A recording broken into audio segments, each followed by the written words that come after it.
दोस्तों, एक दिन जब मैं कुछ टाइम के लिए शॉर्ट्स देख रहा था तो मेरे सामने एलन मस्क की एक वीडियो आई। एलन मस्क का उस दिन 47th बर्थडे था, पर उन्होंने कुछ ऐसे सेलिब्रेट किया जिसे देखकर मैं शॉक्ड हो गया। एक नॉर्मल इंसान अपने बर्थडे के दिन काम से छुट्टी लेता है, घूमता फिरता है, पार्टी करता है और फुल्ली इंजॉय करता है। एलन मस्क ने अपने बर्थडे के दिन पूरे 24 घंटा तक काम किया और बोले कि यही मेरा सेलिब्रेशन था। आप यकीन कर सकते हैं कि बिना सोए वो पूरे दिन रात बस काम ही करते रहे। हाँ, ये सुनने में आपको थोड़ा अटपटा जरूर लग रहा होगा, बट जिस आदमी की मैं बात कर रहा हूँ उसके लिए सब कुछ पॉसिबल है। अच्छा, ये क्वेश्चन अगर मैं आपसे पूछूं कि क्या आप अपने किसी गोल पर पूरे 24 घंटे काम कर सकते हो, वो भी बिना रुके, नॉन स्टॉप, तो ऑब्वियसली इस बात पर सबकी तरफ से ना ही निकलेगी, क्योंकि 24 घंटे बिना किसी ब्रेक के काम कर पाना हर किसी के लिए पॉसिबल नहीं है। तो क्या हम ये मान लें कि एलन मस्क एक एलियन है? अरे नहीं, बात बस इतनी सी है कि एलन मस्क ने कुछ ऐसे डिफिकल्ट स्किल को मास्टर किया है जिसे बाकी लोग सीखने में चूक जाते हैं, और कुछ लोग जो सीखने का ट्राई करते भी हैं पर ज्यादा टाइम तक नहीं टिक पाते।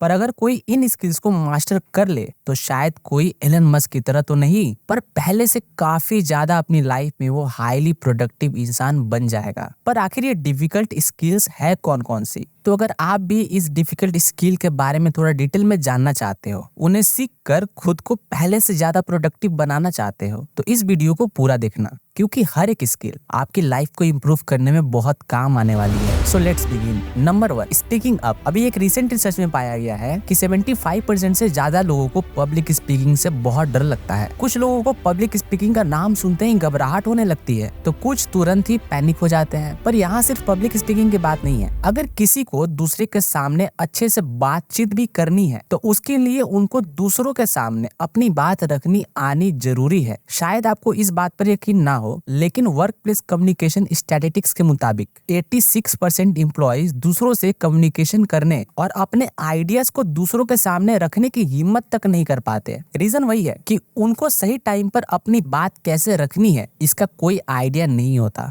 देखो, चाहे आप कोई बिजनेस करो, कॉर्पोरेट सेक्टर में जॉब करो, ऑनलाइन काम करो या कोई भी दूसरा काम करो, अपनी बात रखने की स्किल की जरूरत तो आपको हर जगह पर पड़ेगी। क्योंकि स्पीकिंग अप का मतलब सिर्फ ये नहीं है कि जब आपका नाम पुकार कर बोलने को बोला जाए तभी आप कुछ बोलो। जब भी आपको लगे कि आपको अपनी बात अब रखनी चाहिए, तब उस टाइम पर रखते हुए कोई हेजिटेशन ना हो आपके अंदर। ध्यान रखना, आपकी असली दुनिया आपके स्कूल या कॉलेज जैसी नहीं है। यहाँ आपके सामने कई बार ऐसी सिचुएशन आएंगी जब आपको कुछ ओपिनियन और कुछ लोगों के खिलाफ जाकर अपने खुद के लिए स्टैंड लेना पड़ेगा। एंड उस टाइम अगर आप अपनी बात रखने में चूक गए तो दूसरे आपको अपनी मर्जी से कंट्रोल करना शुरू कर देंगे। Number 2, having confidence. साल 2006 और 2008 के बीच जब स्पेस एक्स के 3 रॉकेट लॉन्च एक के बाद एक फेल होते जा रहे थे, तब हर किसी ने एलन मस्क को सिर्फ यही एडवाइस दी कि तुमको अपनी प्रोजेक्ट अब बंद कर लेना चाहिए और जितने भी पैसे तुम्हारे पास बच पाए हैं उसे सेव करके रखो, ये तुम्हारे आगे काम आएंगे। पर एलन ने लोगों के इतने सुनने के बावजूद कुछ उल्टा ही कर दिया। उन्होंने स्पेस एक्स को किसी और के हाथों में देने के बजाय अपने बाकी पैसे भी उसमें लगा दिए ताकि उनकी आखिरी उम्मीद यानी कि 4th रॉकेट लॉन्च किया जा सके।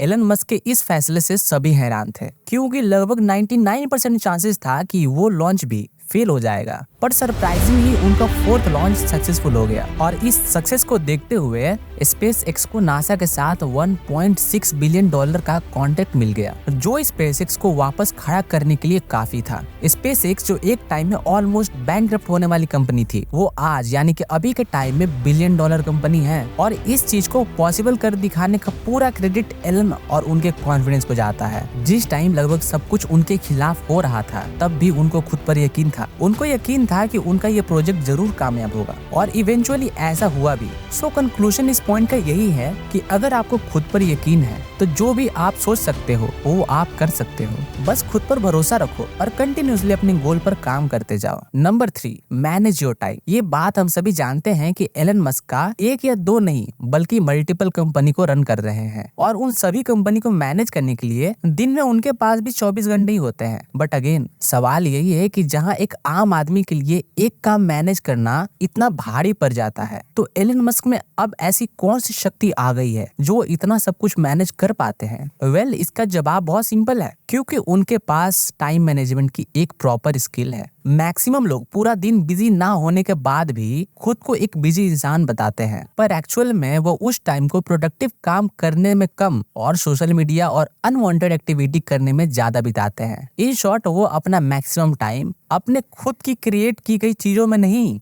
बल्कि बाकियों की बनाई चीजों में लगाते हैं। और ऐसा होने का सबसे बड़ा रीजन है lack of time management skill. कई ऐसे लोग हैं जो कभी अपने कामों का एक फिक्स टाइम नहीं रखते, बल्कि मूड के हिसाब से चलते हैं। मूड हुआ तो कोई प्रोडक्टिव काम कर लिया, वरना स्किप कर दिया। पर इस चक्कर में हम अपने वैल्यूएबल टाइम को बहुत शांति से बर्बाद कर रहे होते हैं। दोस्तों, टाइम मैनेजमेंट एक ऐसी स्किल्स में से एक है जो आपकी लाइफ बदल देने की पावर रखती है। इसे फर्क नहीं पड़ता कि आप टीनेज में हो, 20 में हो या फिर 30 में हो। अगर ये स्किल आप मास्टर कर लेते हो तो इससे आपको हर एज में फायदा मिलेगा। इसलिए सबसे पहले अगर आपको कुछ अच्छा सीखना है तो अपने टाइम को मैनेज करना सीखो, क्योंकि अगर आपके पास ज्यादा टाइम होगा तो आपके पास मौके भी बहुत ज्यादा होंगे। नंबर 4 और मेरा फेवरेट, पर्सनल फाइनेंस। साल 2018 की फेडरल स्टडी में ये शो किया गया कि लोगों की फाइनेंशियल स्टेबिलिटी, सिचुएशन, कॉन्फिडेंस बिल्कुल ना के बराबर इंप्रूव हो रही है। इवन 53% से ज्यादा लोगों ने तो ये तक कहा है कि उन्हें अपने फाइनेंशियल सिचुएशन के बारे में सोचकर ही टेंशन होने लगता है। और नोट करने वाली बात तो ये है कि इस कैटेगरी में बड़े बूढ़े नहीं बल्कि 18 से 34 की एज के लोग आते हैं। अपनी फाइनेंशियल सिचुएशन पर टेंशन लेने की एक बहुत बड़ा वजह ये है कि बहुत सारे लोग फाइनेंशियली इलिटरेट है। देखो, चाहे आप कितने भी पैसे क्यों ना कमा लो, अगर आपके पास पर्सनल फाइनेंस की स्किल नहीं है तो आप हमेशा फाइनेंशियली स्ट्रगल करोगे, क्योंकि पैसा कमाना एक अलग चीज है और उसको संभाल कर रखना एक बहुत अलग चीज है। जब आपके पास पैसा होता है तो आपको बहुत सी चीजें अपनी तरफ खींचती है ताकि आप अपने पैसे उनको खरीदने के लिए लगा दो। पर यहाँ पर जिनकी फाइनेंशियल स्किल अच्छी होती है वह खुद को पूरे कंट्रोल में रखते हैं और हर उस चीज से अट्रैक्ट होने से बचते हैं जो फालतू में उनका पैसा खराब करे। वहीं जिनके पास ये स्किल नहीं होती है वो इजिली इस ट्रैप में फंस जाते हैं। इसलिए आज के टाइम में फाइनेंशियल स्किल आपके अंदर होना